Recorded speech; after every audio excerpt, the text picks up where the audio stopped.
Hello दोस्तों, मैं हूं दिनेश। भारत में सबसे बड़ी चुनाव लोकसभा की चुनाव संपन्न हुई और एनडीए की सरकार रिपीट हो गई, अर्थात मोदी का यह तीसरी बार सरकार रिपीट हो गई है। आज हम लोग लोकसभा के चुनाव का ही चर्चा झारखंड के लेकर हम लोग करने वाले हैं। झारखंड में इन दिनों सबसे चर्चित पार्टी जेवीके और उसके अध्यक्ष जयराम महतो हैं। फिर भी लोकसभा के चुनाव में जेवीके के कोई भी सदस्य जो है वो सेकेंड स्थान भी नहीं आ पाया है। जीत का तो छोड़ो, सेकेंड स्थान पर भी नहीं आ पाए हैं। तो इसके पीछे क्या कारण है, इसकी आज हम लोग चर्चा करने वाले हैं। जेवीके वालों के लिए एक अच्छी न्यूज नहीं है। मैं भी एक जेवीके की समर्थक हूं, लेकिन देखें जब ऑब्जर्व किए हम कि जेवीके की गलतियां क्या थी जिसके कारण यहां हार हो गई है। इतने चर्चित होने के बावजूद जेवीके की हार क्यों हो गई, तो हमें कुछ जो कारण मिले उस कारण को आज हम आपके यहाँ रख रहे हैं। आप उन कारणों पर विचार कीजिएगा। टाइगर जयराम महतो, आप उन कारणों पे थोड़ी विचार कीजिएगा और अगर सही मेरी बात लगे तो उस पर आप ऑब्जर्व करके आप उस पर सुधार कीजिएगा। अन्यथा विधानसभा की चुनाव नजदीक है, फिर कहीं से ये गलतियां रिपीट ना हो जाए और आपको फिर हार की सामना करना पड़े। तो पहली गलती अगर देखा जाए तो कल जेवीके के सदस्य हारने के बाद जेवीके के जो समर्थक हैं, वोटर्स जो हैं, वो एक ही बात बोल रहे थे कि सीपी चौधरी रातों रात पैसा बांट दिया। तो ये कहना गलत होगा कि रातों रात पैसा बांट दिया, क्योंकि आपके पास कोई प्रूफ नहीं है, कोई वीडियो नहीं है।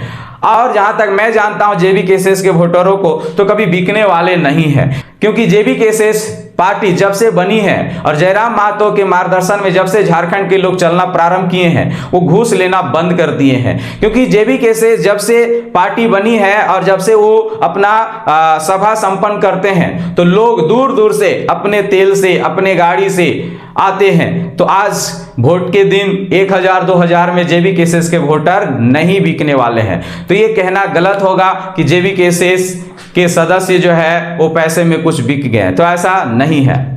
अगर सीपी चौधरी पैसा बांटता तो भी आपको सेकेंड स्थान आना चाहिए यहाँ पर ही जयराम महतो को। दूसरा कारण जानने से पहले आप ये वीडियो देखिए।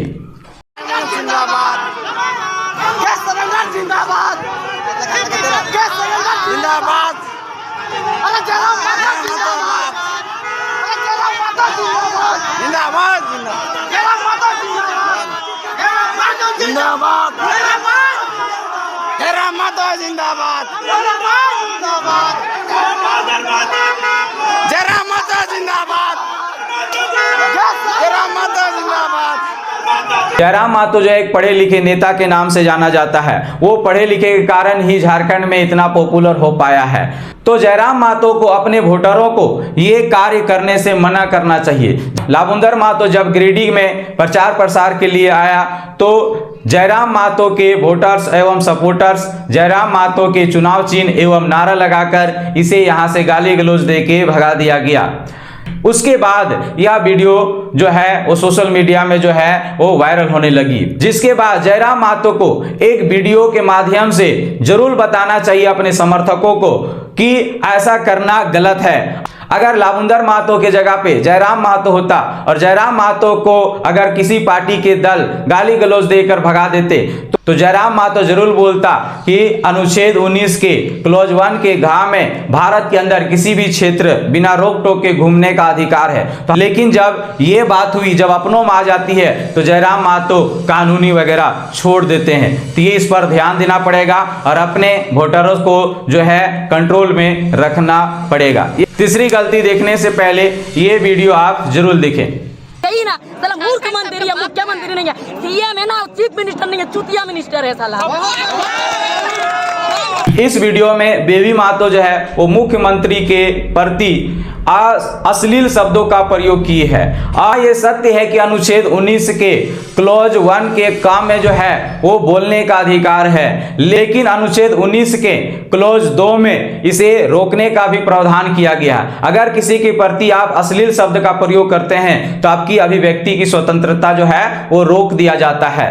तो बेबी महतो जो है वो मुख्यमंत्री की प्रति ऐसे अश्लील शब्द का प्रयोग किया और फिर जेवीके के सदस्य बन के अभी जेवीके का एक शेरनी के नाम से जाना जा रहा है। इसका मतलब क्या हो रहा है कि जेबी केसेस में अगर आपको जाना है तो जेबी केसेस का समर्थन करके किसी दूसरे पार्टी के गाली गलौज कर दीजिए, जेबी केसेस में आपको एंट्री मिल जाएगा। तो ऐसे आपको नहीं करना पड़ेगा, अच्छे अच्छे विचार वाले को आपको रखना पड़ेगा। सोशल मीडिया है, सोशल मीडिया में ये अश्लील शब्द जल्दी वायरल होते हैं। तो इसी तरह ये बेबी महतो का साला वाला वर्ड देखिए जो वायरल हो गया और इस तरह से जो है जेबी केसेस में शामिल हो गई। तो ये इस पर भी ध्यान देना होगा।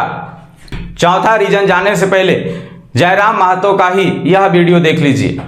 ठीक है, आप सपोर्ट हो रहे हैं क्या? प्रत्याशी हैं हम, पूरा लोकसभा में 22 बूथ में हमको जाने का अधिकार है। तो जाइए ना आप, तो आप आराम से बिना रोके बात कीजिए। वही हम ये बंदूक टांग के लोग डराइए मत, नहीं सेवा के लिए, ठीक है? बंदूक टांग के डालिए मत। जयराम महतो इस वीडियो में जो है वो पुलिस वाला को कह रहा है कि बंदूक दिखा के डराइए मत, जबकि बेचारा पुलिस वाला चुपचाप वहां पीछे खड़ा है। बंदूक दिखा के डराने की बात ही नहीं है, ये अपना ड्यूटी कर रहा है। लेकिन जयराम महतो फेमस होने के चक्कर में, ये छोटी छोटी रील्स बनाने के चक्कर में ये सब वर्ड का प्रयोग करता है, लेकिन उसे पता नहीं कि इन सब वर्डों से कितने वोटर जो है वो गवा देंगे। जयराम महतो को लग रहा होगा कि इसमें केवल हम एक पुलिस वाला को डांटे हैं, लेकिन ऐसा नहीं है। पुलिस वाला का पूरा फैमिली आपका समर्थन नहीं करेंगे। इसके साथ साथ जितने भी खाकी ड्रेस वाले होंगे सबको नाराजगी होगा। अगर इस तरह एक मुसलमान अगर किसी हिंदू लड़की को रेप कर देता है तो पूरे मुसलमान बदनाम हो जाते हैं। उसी तरह अगर एक पुलिस वाला को डांटें तो आप पूरे पुलिस वाला को आप क्या कर रहे हैं, तो डांट रहे हैं, और इस तरह से पूरे पुलिस वाला आपके खिलाफ हो सकते हैं। तो इन छोटी छोटी बात में जयराम दा थोड़ा सा ध्यान दीजिए। मैं भी आपका समर्थक ही हूं, तो जहां जहां गलती हमें दिख रहा है वो हम आपको बताना चाह रहे हैं। पांचवा रीजन जो है वो जयराम महतो एवं जयराम महतो के जितने भी लोकसभा के सदस्य थे वो एक ही पार्टी को ज्यादा टारगेट किया, वो है बीजेपी। बीजेपी जब भी जहां पर भी ये लोग अपना सभा किए हमेशा बीजेपी के खिलाफ बोले, यहां कभी भी कांग्रेस के खिलाफ जल्दी नहीं बोलते हुए दिखे, कभी भी जेएमएम के खिलाफ बोलते हुए नहीं दिखे। हम जिसके कारण बीजेपी का जो समर्थक थे वो कभी भी जेबी केसेस का वोट नहीं दिए। अगर वो चाहते भी होंगे कि हम जेबी केसेस को दें, लेकिन आपके भाषण में हमेशा जब बीजेपी का बुराई और कांग्रेस की अच्छाई बताते हुए दिखा तो उन लोग समझ गए हैं कि ये आगे चलकर कांग्रेस के साथ गठबंधन होगा, इसीलिए जो है वो बीजेपी को ही वोट दिए, आपको नहीं दिए। तो ये चीज भी ध्यान देना है, जब भी आप भाषण में जाएं तो सभी पार्टियों की आप बुराई कीजिए, ये ना कि केवल एक पार्टी का, या फिर आप किसी पार्टी का बुराई नहीं कीजिए। अपना मार्गदर्शन में चलिए, अपनी अच्छाई दीजिए और वोट पाइए, किसी एक को बुराई करके नहीं कीजिए। छठा सबसे बड़ी कारण जो है वो झारखंड पे 14 लोकसभा के सीटें हैं, लेकिन केवल 8 लोकसभा के सीटों पर ही जेबी केसेस के सदस्य क्यों उठे। ये बहुत बड़ा क्वेश्चन है कि एक जेबी केसेस जो है एक नई पार्टी है और नई पार्टी में सब कोई जो है चाह रहा है कि हमें यहां से सीट मिले या हमें यहां से सीट मिले। जेबी केसेस जो है वो झारखंड के केवल 8 लोकसभा के सीटों पर ही अपना सदस्य को उठाएं चुनाव के लिए, केवल वो भी केवल वैसे क्षेत्रों पे उठाएं जो पिछले बार लगभग वहां पे बीजेपी की सांसद रहे थे, उसी क्षेत्रों में आमतौर ये अपना सदस्य दिया। तो लोगों का अनुभव हो गया कि ये बीजेपी का वोट काटने के लिए आया है और ये यहां से कांग्रेस निकल जाएगी या जेएमएम निकलेगी, या फिर अगर ये निकलेगा तो ये कांग्रेस में ही गठबंधन होगा। तो ये अनुभव हो गया था। जयराम महतो इस बात को आप जरूर ध्यान में रखिएगा कि आपकी पार्टी एक नई पार्टी है और आपकी पार्टी में जो लोग दिख रहे हैं कि बहुत सारे लोग अपने अपने पैसों से, या फिर कुछ ऐसे भी लोग होंगे जो खुद अपने पैसे से गाड़ी बुक कर दे रहे हैं और आपकी रैलियों में ला रहे हैं, तो उन लोग का भी एक थिंकिंग होगा कि कहीं ना कहीं हमें कुछ ना कुछ पद मिल जाए जेबी केसेस में, कहीं अध्यक्ष पद ही मिल जाए, कहीं से जिला का अध्यक्ष पद ही मिल जाए। इस तरह से कुछ ना कुछ उन लोग चाह रहे हैं, इसीलिए ये इतने इन्वेस्ट कर रहे हैं। और आप जो है वो 14 लोकसभा के सीटों की जगह में केवल 8 लोकसभा के सीटों पर आपने सदस्यों को खड़ा किए, और वो भी ज्यादातर वैसे क्षेत्रों में खड़ा किए जहां पहले 2019 में बीजेपी का सांसद रहे हैं। तो लोग का ये अनुभव हो जाता है कि ये जो है वो जीतने के बाद या तो कांग्रेस में मिलेगी या तो यहां पर ही वोट काटने के लिए उसे उतारा गया है, तो ये भनक लग जाती है। तो ये आप गलती नहीं कीजिएगा। आपकी पार्टी नहीं है तो आप सभी सदस्य सभी जगह पे आप खड़ा खड़ा कीजिए, चाहे 1000 वोट आए चाहे 2000 वोट आए, इससे अनुभव तो लगेगा कि इस क्षेत्र में हमें कैसी प्रत्याशी चाहिए, कितना वोट से हम हार रहे हैं, कितना वोट से हम जीत रहे हैं, किस एरिया से हमें वोट कम मिला, ये जरूर आपको पता होगी। तो इस तरह से आप कभी भी अभी आने वाला जो चुनाव है विधानसभा के चुनाव, उसमें आप 81 सीटों में लड़िएगा। कुछ समय पहले हम इस बात पे चर्चा किए थे जेबी केसेस के ही कुछ लोगों पर कि जयराम महतो झारखंड के 14 लोकसभा के सीटों पर केवल 8 ही क्यों उठाएं। तो कुछ लोगों ने ये बताएं कि अच्छे सदस्य नहीं मिलने के कारण केवल 8 जगह से उठाए हैं।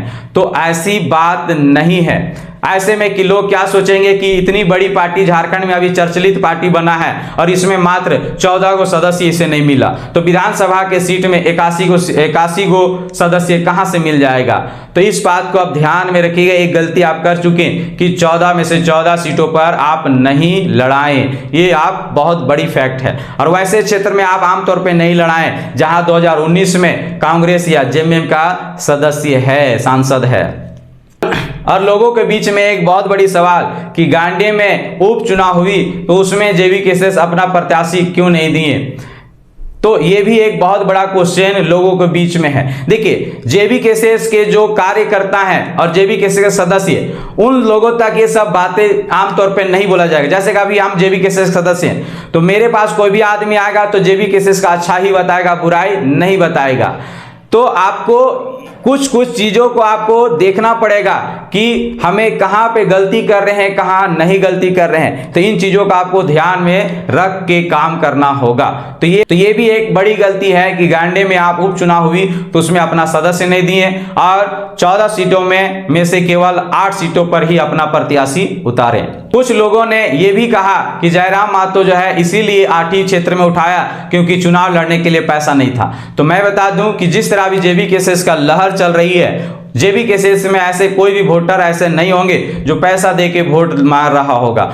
यहां तक कि जयराम महतो ये भी दिखा रहे हैं कि हमें खुद चुनाव लड़ने के लिए लोगों द्वारा पैसा दिया जा रहा है। तो फिर तो ये सवाल ही नहीं उठता कि चुनाव लड़ने के लिए जेबी केसेस के पास पैसा नहीं थी।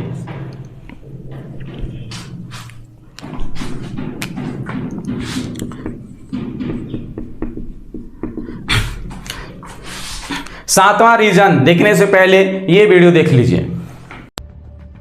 ये नोटों का ढेर देख रहे हैं। इस ढेर के तार झारखंड सरकार में ग्रामीण विकास मंत्री आलमगीर आलम से जुड़े बताए जा रहे हैं। दरअसल ईडी की टीम ने कई ठिकानों पर छापेमारी कर बड़े पैमाने पर कैश बरामद किया है।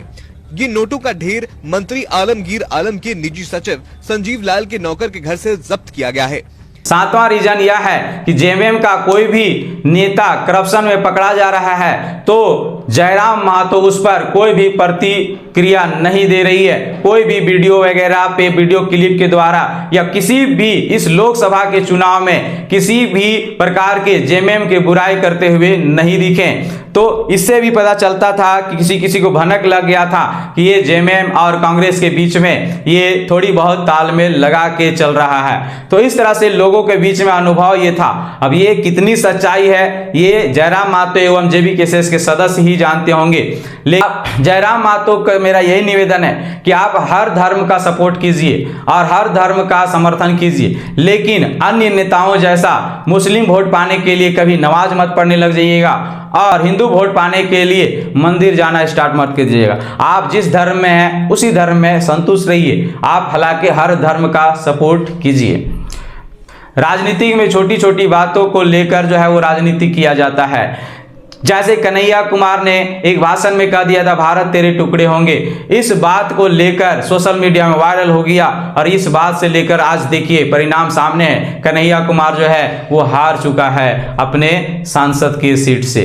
तो इस चीज को आप लोग ध्यान में रखिए और क्या बोलना है, ऐसा नहीं कि रील बनाने के चक्कर में कुछ भी आप बोल देंगे। देखिए जयराम जी, आपका समर्थक लोग जो है आप कुछ भी बोल दीजिएगा उसमें लोग ताली बजाएंगे और आज कुछ बोले उसको स्टेटस लगा के वायरल करवा देंगे। लेकिन जो अन्य वोटर सब है वो अन्य वोटर सब जो है वो आप पे जो है वो धीरे धीरे दूर होते चले जाएंगे। तो ये रील बनाने के चक्कर में नहीं रहिए, अन्यथा फेसबुक और व्हाट्सएप का ही नेता बन के रह जाइएगा अगर इन छोटी छोटी गलतियों को सुधार नहीं कीजिएगा तो। मैं JV-KCS पार्टी और टाइगर जयराम महतो को बेस्ट विशेष देता हूं। विधानसभा में अच्छी परफॉर्मेंस करे, ये छोटी छोटी गलतियों को सुधार करे। हाँ, एक बात जरूर याद रखिएगा, विधानसभा में पूरा सदस्य को उतारिएगा, 81 के 81 सदस्य उतारिएगा। ये बहाना नहीं कीजिएगा कि अच्छे सदस्य नहीं मिला, आप भी से ही खोजना स्टार्ट कर दीजिए। और अच्छे प्रत्याशी, ये भी ध्यान दें, और अच्छे सदस्य को उतारिएगा, पढ़े लिखे सदस्य को उतारिएगा। ये नहीं कि आपके साथ में चल रहा है, आपका समर्थन में किसी आदमी को 2-4 गाली दे दिया, जैसे बेबी महतो ने दी, उसको आप टांग लिए। तो ऐसा नहीं, पढ़े लिखे लोगों को जो है आप ही के जैसा, क्योंकि JV-KCS एक पढ़े लिखे पार्टी के नाम से जाना जा रहा है, और जैसे तैसे लल्लुआ बुधवा को उतार दीजिएगा तो भैया आने वाला दिन में भी आपकी भी पार्टी इसी तरह लोल होके रह जाएगी। ये भी ध्यान में रखिएगा कि प्रत्याशी उतारने से पहले उसे आप जरूर जांचेंगे कि पहले कोई पार्टी में तो नहीं है। पहले बहुत सारे ऐसे सदस्य जो हैं आपके समर्थक में हम देख रहे हैं कि पहले दूसरे पार्टी में थे, अभी सीट के लालच में आपके पार्टी में आके काम कर रहे हैं। तो इस चीज के ऊपर भी आप ध्यान दे दीजिएगा और पढ़े लिखे प्रत्याशी को उतारिएगा, क्योंकि JV-KCS एवं जयराम महतो जो है वो पढ़े लिखे के वजह से ही जाना जाता है, और पता चलेगा कि केवल आप पढ़े लिखे हैं और बाकी सब जो है वो फिर उसी तरह हैं। तो भैया ये भी पार्टी उसी तरह के हो जाएगा जो अन्य पार्टी है। तो आप ये चीज ध्यान में जरूर रखिएगा कि तो आज हम JV-KCS के बारे में इतना ही कहते हैं। मैं JV-KCS का बेस्ट विशेष देता हूं विधानसभा के चुनाव के लिए। चलिए मिलते हैं नेक्स्ट वीडियो में, तब तक के लिए गुड बाय।